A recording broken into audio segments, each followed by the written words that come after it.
Olá, olá! Sejam muito bem-vindos à nossa Masterclass Domine a Ansiedade.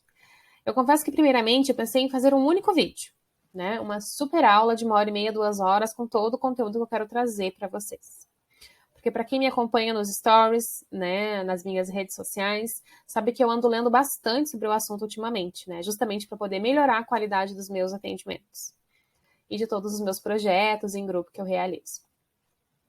Então, mas eu decidi dividir a Masterclass em 3 partes, em 3 vídeos, né? Para ficar mais fácil para vocês assistirem, né?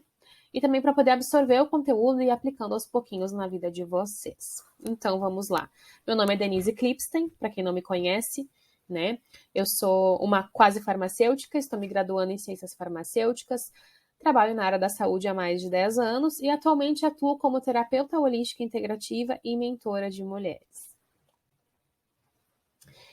E hoje, né, estou aqui para poder falar um pouquinho para vocês sobre o que é a ansiedade e como ela se manifesta. Então, vamos lá. A ansiedade nada mais é que um mecanismo natural de defesa do nosso corpo. Isso mesmo. Quando a nossa mente, quando nós identificamos uma situação de perigo, né, o mecanismo da ansiedade, ele é acionado. Então, ele é um mecanismo natural. Não existe como a gente se livrar da ansiedade, né, se libertar dela ou acabar com ela. Não, ela vai estar ali. Né? E quando a gente identificar uma situação de perigo, ela vai se manifestar. A ansiedade nada mais é do que um pensamento no futuro, né? São preocupações com coisas em relação ao futuro. Ou seja, ela é muito diferente do medo, porque o medo e a ansiedade, eles são muito parecidos. É como se fossem faces da mesma moeda, né? Mas eles têm essa diferença. A diferença é que o mecanismo é praticamente o mesmo, que é acionado dentro do nosso corpo. Mas o medo e a ansiedade se diferenciam da seguinte forma. Medo é medo de alguma coisa conhecida que nós temos. Por exemplo, eu tenho medo de barata. Eu tenho medo de andar de avião. A ansiedade é o pensamento no futuro, é a gente antecipar o medo e a preocupação de coisas que nem sequer aconteceram ainda. Eu não estou diante da situação de medo para aquele mecanismo ser acionado. Eu já estou antecipando mentalmente esses acontecimentos. E aí eu sinto a ansiedade, né? Porque eu estou ansiando que algo ruim vá acontecer. Sendo que eu nem sei se vai acontecer, talvez nem aconteça. Como, por exemplo, eu estou com ansiedade, estou com medo, né? Eu estou prevendo que eu vou ir mal numa prova, que eu nem fiz ainda, eu estou com medo de ir mal naquela prova, né? Ou eu sei que eu tenho medo de andar de avião, mas ao pensar em andar de avião, já me vem a sensação de ansiedade, sendo que eu nem estou andando no avião ainda. Entende? Então, o medo, ele é o medo de coisas conhecidas. A ansiedade é a preocupação em antecipar acontecimentos que nem aconteceram ainda. Ou ter medo de coisas que você nem sabe o que é, né? Porque atualmente a ansiedade ela se apresenta cada vez mais frequentemente e muitas vezes nós nos sentimos ansiosos sem nem ter algum motivo aparente. Então essa é a principal diferença entre o medo e a ansiedade.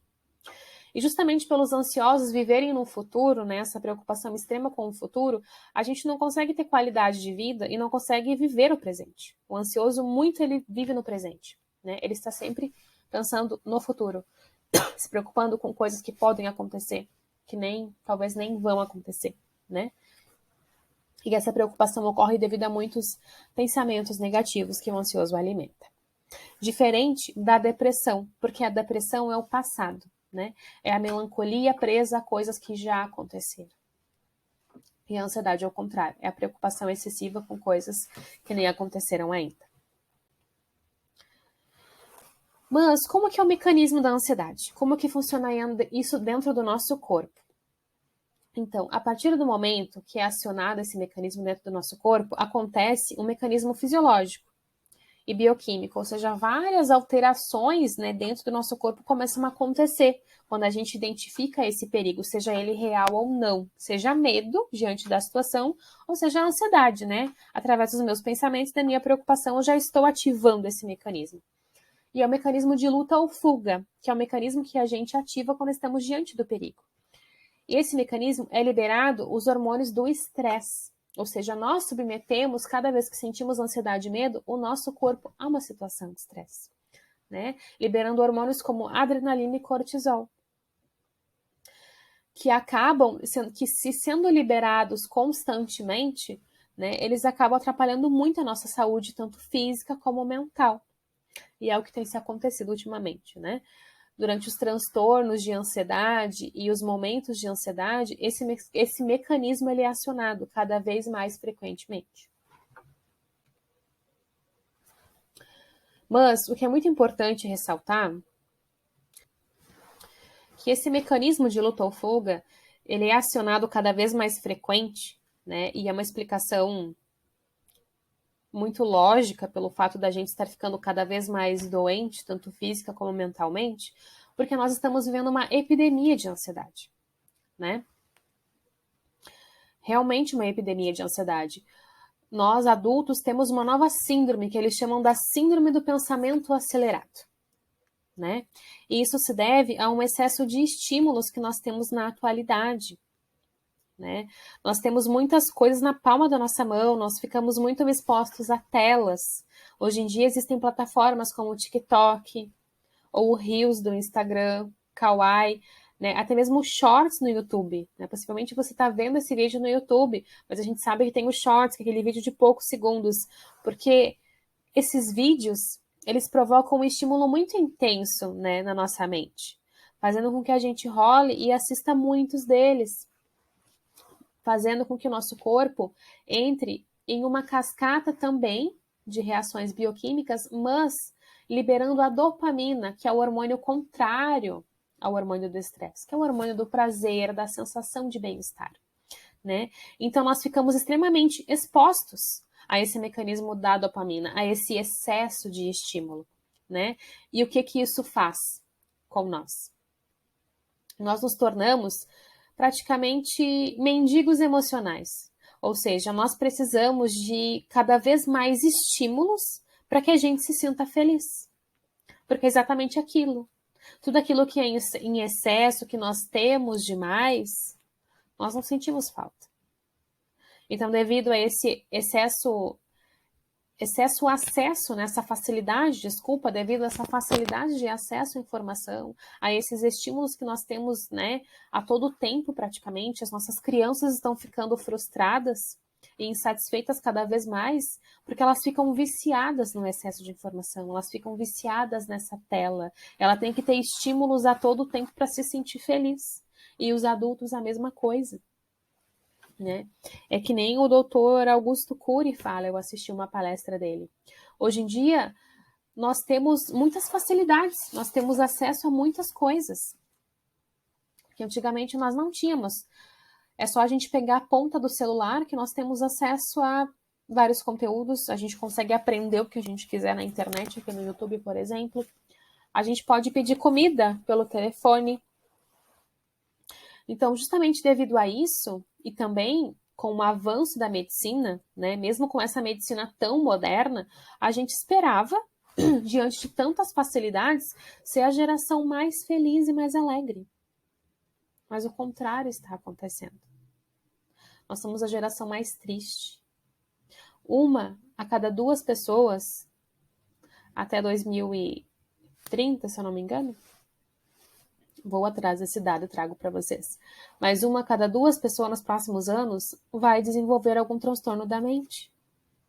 Sendo ele ansiedade, depressão, esquizofrenia, burnout, enfim, uma infinidade. Se não for eu, vai ser você.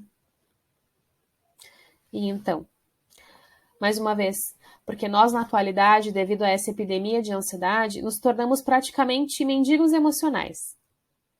Eu acho muito boa essa expressão, porque nós não nos sentimos satisfeitos. Nós precisamos cada vez de mais e mais estímulos para nos sentirmos felizes, para ser suficiente. Justamente devido à vida moderna, a esse excesso de informação, a esse excesso de estímulos, a esse excesso de dopamina, né, que tudo isso é alimento do nosso corpo.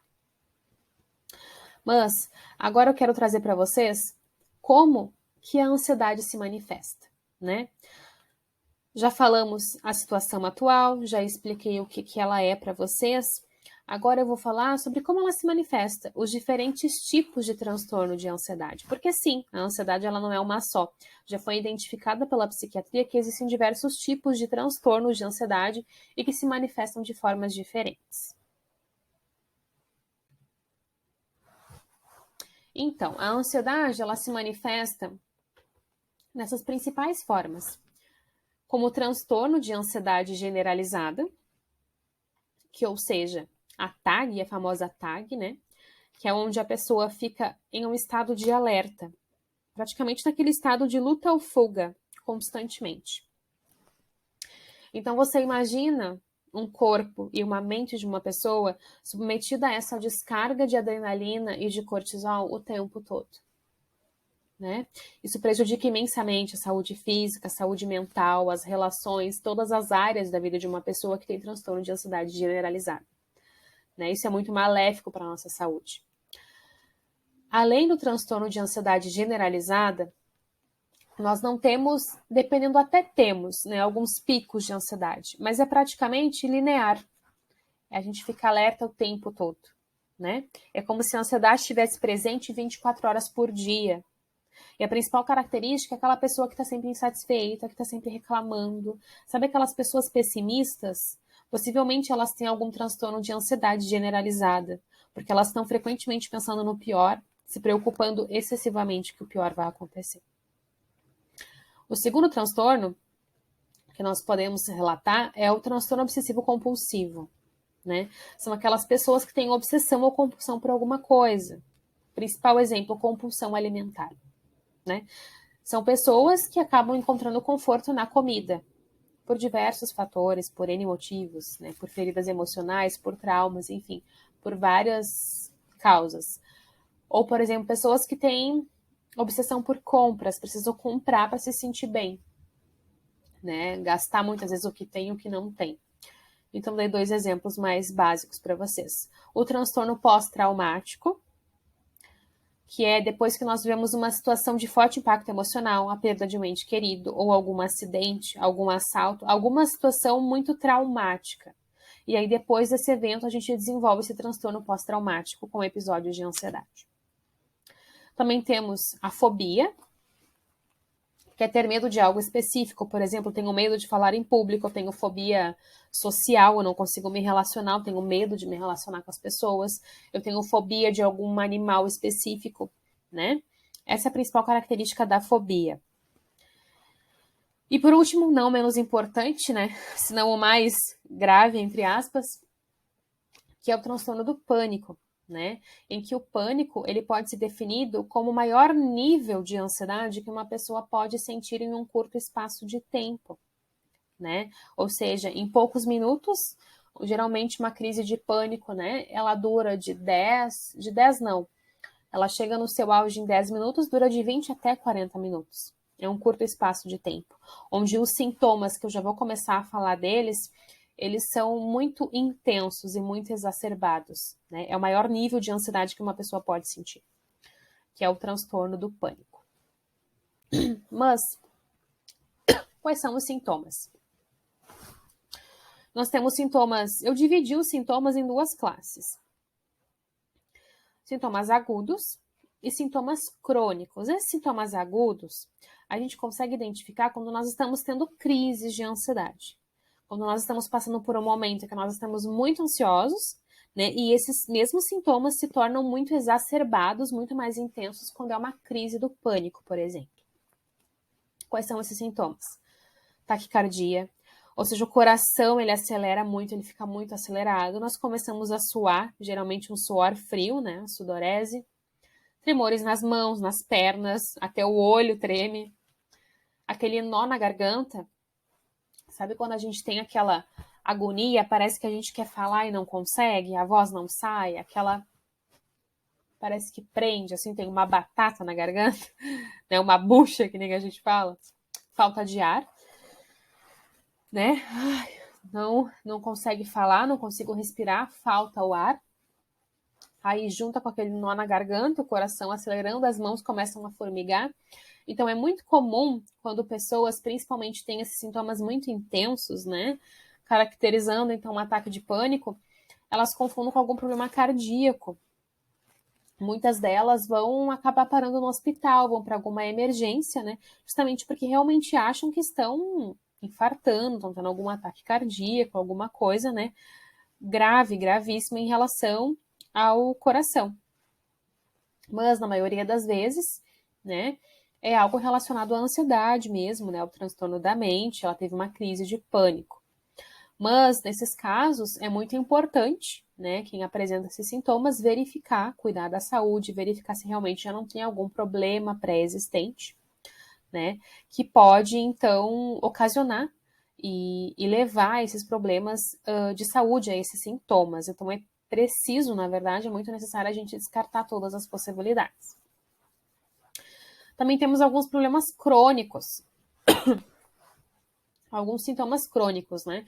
Geralmente mais dentro da TAG, né? Dentro do transtorno de ansiedade generalizada,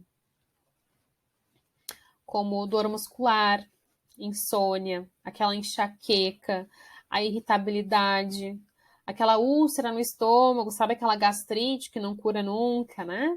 A gastrite nervosa, eles até chamam da gastrite nervosa. A procrastinação, né? Eu tenho um monte de coisa para fazer, mas é como eu sou uma pessoa ansiosa, como eu estou ansiosa, eu acabo não fazendo nada. E o perfeccionismo, né? Perfeccionismo é aquela pessoa que ela acaba não fazendo nada porque ela quer que tudo seja perfeito, ela se cobra demais e isso acaba gerando um nível de ansiedade ainda maior. Então, esses são os principais sintomas. E eu resolvi dividir em agudos e crônicos, não que a medicina denomine dessa forma, mas eu dividi dessa forma para que ficasse melhor para vocês entenderem. Né, que uns sintomas eles ficam mais evidentes durante uma crise, durante aquele momento realmente de apreensão, de preocupação ou de uma crise de pânico, e esses outros eles são muito presentes no dia a dia, no nosso cotidiano, de uma pessoa que apresenta essas crises constantemente ou até mesmo tem um transtorno de ansiedade generalizada. Quais são as causas? O que pode causar então, Denise, né, a ansiedade? Por que eu tenho ansiedade?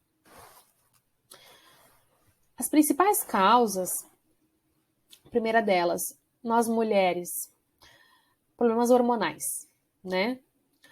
Principalmente as mulheres no período de TPM, a gente tem uma queda muito grande, né? Um desequilíbrio nos hormônios estrogênio, estradiol e progesterona. Então, estrogênio e progesterona, desculpa. Então, a queda desses hormônios, quando eles estão desregulados, oscilando no organismo das mulheres, acabam afetando muito o nosso humor. Isso acontece muito no período de tensão pré-menstrual. Então, por isso que muitas de nós nos sentimos ansiosos nesse período, não é? É a vontade de comer chocolate, a irritabilidade, né? Justamente devido a isso. Outra questão hormonal também que a gente tem que observar, por exemplo, é a menopausa, né? Quando as mulheres entram na menopausa, tem uma queda brusca nesses hormônios femininos. Então, possivelmente, muitas mulheres podem desenvolver transtornos de ansiedade, algum certo grau de ansiedade, depois de passarem pela menopausa. Além disso, outra situação também importante a se observar é em casos de hipertiroidismo, onde os hormônios da tireoide, né, são produzidos de uma forma muito louca, assim, de uma forma disfuncional, né, a todo tempo, levando a esses sintomas também, né, de ansiedade, como taquicardia, tremores, irritabilidade, né, justamente por causa dessa disfunção, né, que deve ser controlada através de medicamentos. Outra questão também, a problema hormonal, é a nossa hipoglicemia, né? Quando nós passamos muito tempo sem ingerir uma quantidade de açúcar, principalmente alguns diabéticos, isso é mais constante, a gente pode ter também os sintomas de ansiedade, né? Os mesmos sintomas praticamente, né? Como os tremores, algum desmaio, taquicardia, todas essas sensações. Então é muito importante ficar atento a essas causas. Fatores genéticos. Então, não que ninguém esteja fadado a ter ansiedade porque há isso na família, mas muito tem se visto e se estudado e se percebido que quando os genitores já têm algum problema, algum distúrbio, né, na mente, ou desenvolver uma ansiedade ou qualquer outro distúrbio, os filhos, né, têm a tendência a desenvolver isso também. Então, está presente na genética também, né, tem mais tendência. Criação e estrutura familiar. Então, se você cresceu num ambiente familiar, como é que eu posso dizer, hostil, onde você foi criticado, repreendido, rejeitado, abandonado, né, recebeu muitas críticas, muito controle dos pais, você terá uma tendência maior a desenvolver distúrbios de ansiedade. Não que isso vá acontecer, mas tem se observado sim que existe uma tendência maior. Mas também há muitos adultos que, quando crianças, passaram por todas essas questões, né, de rejeição, de críticas, de controle, viveram num ambiente familiar muito hostil e não desenvolveram transtornos desse tipo, tá? Longos períodos de tensão emocional, o que seria isso? Então, quando nós passamos por longos períodos diante de situações emocionais intensas, de preocupações, a perda de um ente querido, né, o luto em si, um trabalho muito estressante, né, que acaba provocando uma tensão emocional muito grande, ou talvez um relacionamento abusivo, né, ou o término de um relacionamento que a gente não consegue superar, não consegue lidar. Então, tudo isso provoca muitas vezes longos períodos de tensão emocional. E a tensão emocional ela é muito prejudicial para a nossa mente e para o nosso organismo. A mente ela não aguenta. Então, por isso, os sintomas da ansiedade acabam surgindo, né, depois desses períodos de longa tensão emocional. E por último, as crenças pessoais. As crenças que nós alimentamos sobre nós mesmos, principalmente, né? Eu não consigo, eu não sou capaz, eu não dou conta. Isso está muito relacionado à baixa autoestima. E é por isso que eu gosto muito de trazer o tema de ansiedade. Porque a maioria das mulheres que eu trabalho, que eu atendo, elas acabam desenvolvendo a ansiedade em algum período da vida. Em algum momento, elas acabam se sentindo ansiosas. Porque a baixa estima, ela está diretamente ligada com a ansiedade. Né? A partir do momento que eu tenho baixa autoestima, eu começo a alimentar crenças, é um ciclo, né? Eu começo a alimentar crenças dentro de mim de que eu não consigo, que eu não sou capaz, então eu procrastino, eu não faço, aí eu fico ansiosa, aí eu não faço de novo, aí eu alimento a crença que eu realmente não sou capaz de fazer e de conseguir aquilo, e acabo ficando cada vez mais ansiosa e patinando na vida. Né? Então, uma coisa leva a outra. Baixa autoestima e ansiedade estão extremamente relacionadas. Né?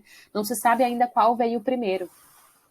Mas é por isso que eu gosto muito de focar nas duas, principalmente no público feminino, porque são dois temas extremamente importantes que a gente tem que trabalhar. Bom, pessoal, então, eu expliquei para vocês hoje o que é a ansiedade, como ela se manifesta e quais as causas. Nós já estamos em 22 minutos de vídeo, eu vou encerrar por aqui a parte 1 da Masterclass de hoje. E no próximo vídeo eu vou trazer para vocês mais alguns pontos importantes, né? Como são os tratamentos para a ansiedade e, principalmente, né? Como dominar a ansiedade sem precisar de um tratamento medicamentoso, certo? Então, um beijo no coração de cada um e até o próximo vídeo.